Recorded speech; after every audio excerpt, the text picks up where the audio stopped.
What happens when you take one of the world's most controlled architectural landscapes, hand it to a Dutch architect famous for breaking rules, and ask him to design the headquarters for China's state television network, and instead of a tower, he gives you a loop that defies gravity, challenges every structural assumption, and literally bends the skyline of Beijing into a question mark. The CCTV Headquarters, completed in 2012 and designed by Rem Koolhaas and Ole Scheeren of OMA, is not just a building. It's a provocation, a structural gamble, and perhaps one of the most audacious architectural experiments of the 21st century, a project that forced engineers to rethink what skyscrapers could be and what they could do. And it did all of this in a political and cultural context so complex that the building itself became a symbol of China's rapid modernization,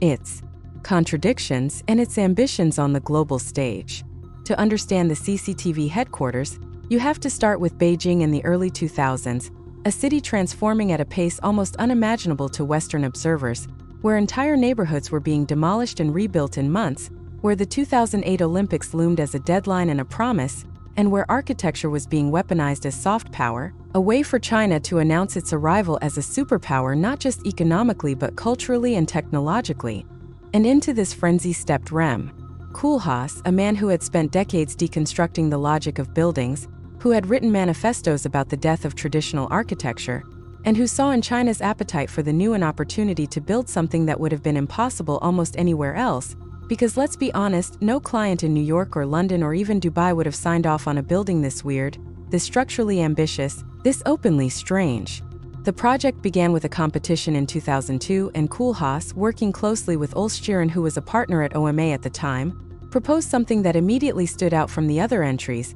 which were mostly variations on the tired typology of the skyscraper as vertical extrusion, the tower as a symbol of corporate power shooting upward in a phallic gesture of dominance. But Koolhaas said no. What if instead of a tower we made a loop? What if we took all the programmatic elements that CCTV needed, studios, offices, production facilities, broadcasting suites, and instead of stacking them vertically in a predictable way, we bent them into a continuous circuit, a building that would fold back on itself, creating not a hierarchy but a network, not a monument but a machine. And this wasn't just formal gimmickry. It was deeply tied to Koolhaas's thinking about how media works in the contemporary world, how television and broadcasting are not about top-down distribution anymore, but about circulation, feedback, interconnection, and he wanted the building to embody that logic, to make the structure itself a diagram of the program it housed. The geometry of the CCTV Headquarters is deceptively simple to describe but fiendishly complex to execute. Imagine two towers, one leaning slightly inward, the other doing the same, and then imagine connecting them at the top with a massive cantilever that spans roughly 75 meters, and then imagine connecting them again at the base with a podium that houses public and support functions, creating this continuous loop, this closed circuit that is both sculptural and deeply pragmatic. And the reason this is so challenging structurally is that unlike a typical tower where loads travel straight down through vertical columns into the ground, here you have massive horizontal forces, you have a cantilever that wants to twist and sag, you have two leaning towers that are pushing against each other, and you have to resolve all of these forces in a way that keeps the building standing, which is where the structural engineer of Europe comes in, specifically a team led by Cecil Baumond, who developed what they called a geogrid system, a diagonal grid of steel members that wraps around the entire building like an exoskeleton. And this geogrid is not just decorative, it's the primary structural system. It's what allows the building to resist the lateral forces and the bending moments that would otherwise tear the loop apart. And if you look closely at the façade, you'll notice that the density of the geogrid varies. It's denser where the stresses are highest, particularly around the corners where the towers meet the cantilever, and it's more open where the loads are lighter, so the structure itself is a kind of diagram, a visible expression of the forces acting on the building, which is something Koolhaas and Baumann both believed in. This idea that structure should not be hidden behind cladding but should be expressed, should be legible, should tell you something about how the building works. Programmatically, the loop is genius because it creates a continuous sequence of spaces. You can literally walk from one end of the building to the other without ever doubling back, moving from offices to studios to editing suites to broadcasting facilities. And this circulation was designed to encourage what Koolhaas called chance encounters, the idea that by forcing people from different departments to share the same circulation paths, you would create opportunities for collaboration, for cross-pollination of ideas, which is a very Dutch, very social democratic approach to architecture, This belief that the design of space can shape social behavior, can encourage interaction, can break down hierarchies, and whether or not that actually works in practice is debatable, because Chinese state television is not exactly known for its flat organizational structure, but the intent was there, and the building does succeed in creating a sense of interconnection, a feeling that you are moving through a single organism rather than a collection of discrete floors. The façade itself is a curtain wall system, mostly glass with aluminum panels, and it's wrapped by the jugrid, which is clad in stainless steel. And during the day the building reads as this massive gray monolith, this sculptural presence that dominates the skyline,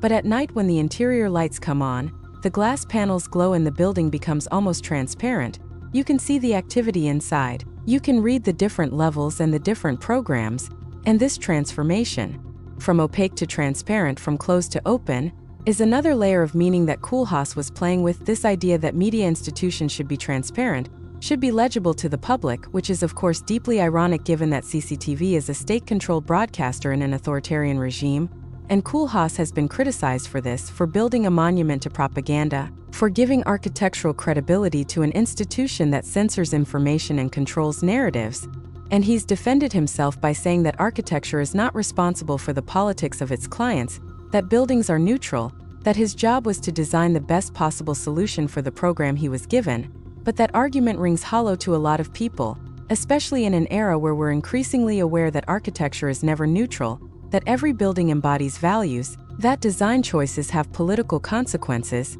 and the CCTV headquarters, whether Koolhaas intended it or not, became a symbol of China's soft power, a way of saying to the world, look what we can build, look how modern we are, look how we can attract the best architects and execute the most ambitious projects. Construction was a nightmare, as you might imagine with a building this complex. The project broke ground in 2004 and was supposed to be finished in time for the 2008 Olympics, but delays piled up, partly because the engineering was so unprecedented that every step had to be carefully calculated and tested, and partly because on February 9, 2009, just before the building was set to open, a fire broke out in the adjacent Television Cultural Center, a smaller building that was part of the same complex, and the fire was caused by fireworks set off illegally during the Lantern Festival, and it burned through the night, and one firefighter died, and the entire incident was a massive embarrassment for the Chinese government, which tried to censor coverage and scrub images from the internet, and the CCTV headquarters itself was undamaged, but the fire delayed the opening and cast a shadow over the project, turning what was supposed to be a celebration of architectural achievement into a reminder of the risks and the human costs of building at this scale and at this speed. The environmental strategy for the building is less celebrated than its structural acrobatics, but it's worth noting that OMA did incorporate some sustainable features, including a double-skin façade in certain areas to reduce heat gain, a rainwater collection system, and high-efficiency HVAC systems. Though by contemporary standards the building is not particularly green, it's a massive air-conditioned glass box in a city with brutal summers and freezing winters, and the energy consumption is significant. But this was designed in the early 2000s when sustainability was not yet the non-negotiable imperative it is today. And to be fair, the brief from CCTV was not focused on environmental performance, it was focused on creating an iconic structure that would serve as a headquarters and a symbol, and on that front, the building absolutely succeeds.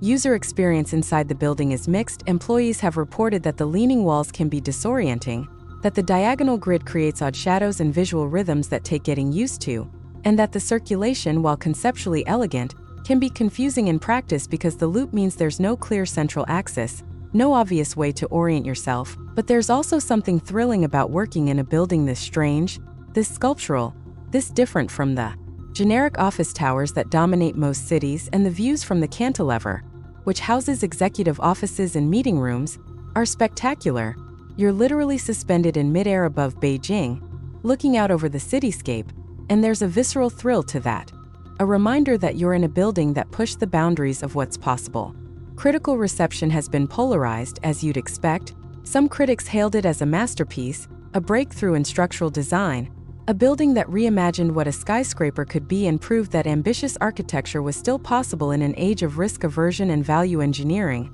Others dismissed it as a gimmick, a formal exercise that prioritized spectacle over function, a building that was more about Koolhaas's brand than about solving the real needs of the client. And still, others focused on the political dimension, arguing that by designing for CCTV, Koolhaas legitimized an authoritarian regime and contributed to the aestheticization of state control. And there's truth in all of these critiques. The building is simultaneously a structural marvel, a formal provocation, and a politically compromised project. And maybe that complexity is what makes it so fascinating, the fact that it resists easy judgment, that it forces us to grapple with the uncomfortable reality, that great architecture and troubling politics can coexist in the same structure. The legacy of the CCTV headquarters is still being written, but it's clear that the building has had a profound impact on global architecture. It proved that the geogrid could be used not just as a decorative element but as a primary structural system for buildings of unprecedented form. It inspired a wave of sculptural skyscrapers that abandoned the orthogonal logic of modernism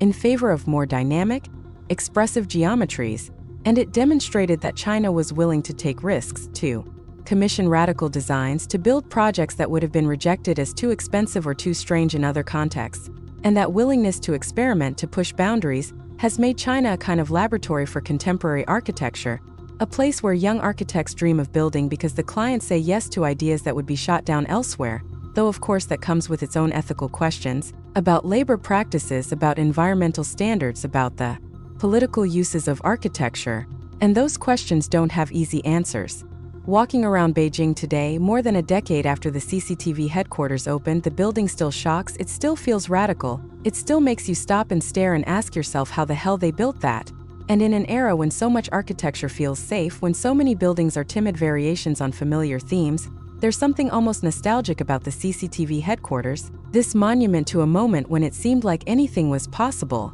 when architects believed they could reshape cities and clients believed them, and whether you love it or hate it, whether you see it as a triumph or a cautionary tale, you can't deny that it's one of the defining buildings of the 21st century, a structure that changed the conversation about what architecture could do and what it should aspire to be. And maybe that's enough. Maybe in a discipline as prone to conservatism and repetition as ours, we need buildings like this, buildings that take insane risks, that challenge our assumptions, that remind us that architecture at its best is not about making people comfortable but about making them think, about creating spaces and forms that provoke, that inspire, that refuse to be ignored. So if you're an architect or a student trying to figure out what lessons to take from the CCTV headquarters, maybe it's this. Don't be afraid to propose the impossible, don't assume that the safest solution is the best solution, and don't underestimate the power of collaboration between architect and engineer, because this building only exists because Koolhaas and Baumann and their teams were willing to trust each other,